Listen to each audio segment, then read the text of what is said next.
टिंकू एक गरीब लड़का था जो शाम को बाजार से लौट रहा था। अचानक उसकी नजर रास्ते के किनारे पर पड़ी। उसने देखा तो किनारे पर एक छोटा सा केले का पेड़ पड़ा था। उसे किसी ने उखाड़ कर फेंक दिया था। टिंकू ने झट से केले के पेड़ को उठा लिया और फिर अपने साथ लेकर घर की तरफ चल पड़ा और घर आकर माँ से बोला, माँ, देखो मैं एक केले का पेड़ लाया हूँ। टिंकू, ये केले का पेड़ तुम्हें कहाँ से मिला? माँ, रास्ते में किसी ने उखाड़ कर फेंक दिया था तो मैं इसे अपने साथ घर ले आया। मैं इसे अपने घर के आंगन में लगाना चाहता हूँ। ये तो बड़ी अच्छी सोच है बेटा। इसे घर के आंगन में लगा दो।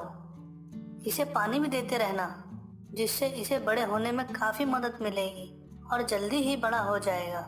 टिंकू ने घर के आंगन में पेड़ लगा दिया और टिंकू ने उसे पानी भी दे दिया, जिससे मुरझाए हुए पेड़ में रौनक आ गई। वो तेजी से बढ़ने लगा। फिर कुछ दिन बाद टिंकू अपनी माँ के साथ जब केले के पेड़ में पानी दे रहा था तब उसने बड़े ध्यान से देखा।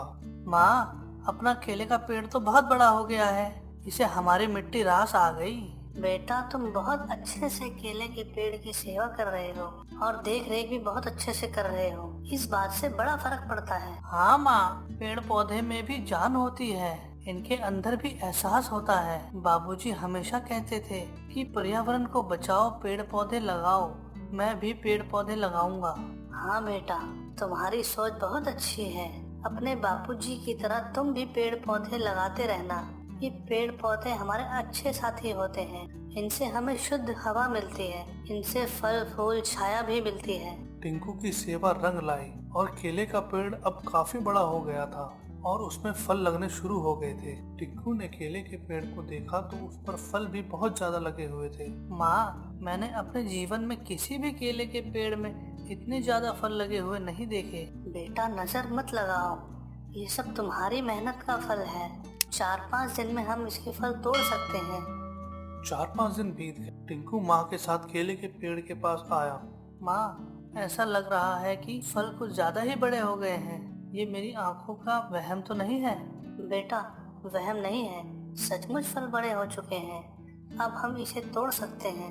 टिंकू ने तोड़ने के लिए जैसे ही हाथ बढ़ाया, केले का पेड़ बोला, टिंकू, तुमने मुझे नया जीवन दिया है और मेरी बड़ी सेवा की है, इसीलिए मैं तुम्हें अपने फल से माला माल कर दूंगा। तुम्हें जितने भी फल चाहिए मैं देता ही रहूंगा। तुम लेते लेते थक जाओगे, लेकिन मैं देते देते नहीं थकूंगा। तू एक बात का ध्यान रखना, मेरे फल में जो गोल्डन कलर का केला होगा वो सोने का केला होगा। वो भी तुम्हारे लिए ही है। मेरे केले को तुम खा भी सकते हो और बेच भी सकते हो। टिंकू केले को तोड़ने लगा। पेड़ में केले कम होने का नाम ही नहीं ले रहे थे। वो पेड़ से जितने भी केले तोड़ता उसी वक्त उतने ही केले वापस आ जाते। टिंकू ने बहुत सारे केले तोड़कर इकट्ठा कर लिए। अंत में उसे एक बहुत बड़ा गोल्डन कलर का केला भी दिखाई दिया। केले का पेड़ बोला, ये भी तुम्हारे लिए है टिंकू, इस गोल्डन केले को भी तोड़ लो। ये सोने का केला है, ये तुम्हारी सारी गरीबी दूर कर देगा। सभी केले को ले जाने के लिए उसने एक बड़ी टोकरी का भी इंतजाम कर लिया। जब टिंकू केले को लेकर चलने लगा तो फिर केले के पेड़ से आवाज आई, टिंकू, मेरे पेड़ पर आने वाले सारे केले सिर्फ तुम्हारे लिए। जब जितना जरूरत हो तोड़कर लेकर जा सकते हो। बहुत बहुत शुक्रिया। मैं आपका तहे दिल से शुक्रिया अदा करता हूँ। फिर मिलेंगे। टिंकू केले का बड़ा व्यापारी बन गया। उसने केले के व्यापार से बहुत धन कमाया। उसकी शान और शौकत पूरी तरह से बदल चुकी थी। उसका एक पड़ोसी दीपक ये सब देखकर बहुत हैरान हो गया था। दीपक को बहुत जलन होती है जब उसे पता चलता है ये सब जादुई केले का पेड़ कर रहा है। तब वो उस केले के पेड़ के पास पहुंच गया। दीपक के हाथ में केले तोड़ने के लिए एक औजार था। उसने जैसे ही औजार उठाया, मेरे केले को हाथ मत लगाना, इन पर सिर्फ टिंकू का हक है। टिंकू ने ऐसा कौन सा तीर मार दिया? टिंकू ने मुझे जीवन दिया है। उसने कई दिनों तक मेरी सेवा की है। वो बहुत ही मेहनती है। जो दिल से करता है सेवा वही खाता है मेवा। किसी भी चीज को पाने के लिए उसके लायक बनना पड़ता है। मेरे सभी केलों पर टिंकू का अधिकार है। मैं ये सारी बातें नहीं जानता हूँ। मैं ये सारे केले तोड़ लूंगा। तुम ज्यादा बोलोगे तो तुम्हें भी काट कर फेंक दूंगा।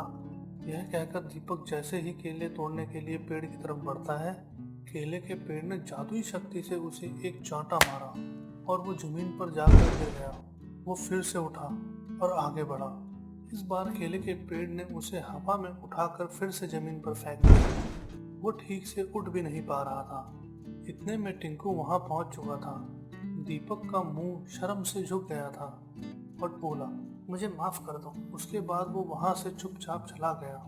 टिंकू ने फिर से केले के पेड़ को एक बार पानी दिया। कुछ देर बाद वो फिर से रोज की तरह केले तोड़ने लगा। एक गोल्डन केला फिर से निकल आया था। जादुई केले का पेड़ हवा के साथ झूम रहा था। वो अपनी पत्तियों के सहारे टिंकू को प्यार भी कर रहा था। टिंकू के चेहरे पर खुशियों की मुस्कान भी छा गई थी। हमें इस कहानी से यह शिक्षा मिलती है कि कभी दूसरों की सफलता से जलना नहीं चाहिए। हमेशा खुद सफल बनने का प्रयास करना चाहिए। हेलो दोस्तों, हमारे नेक्स्ट वीडियो के लिए हमारे बीबी टून्स चैनल को सब्सक्राइब करें और बेल आइकन भी दबाएं। धन्यवाद। Bye bye.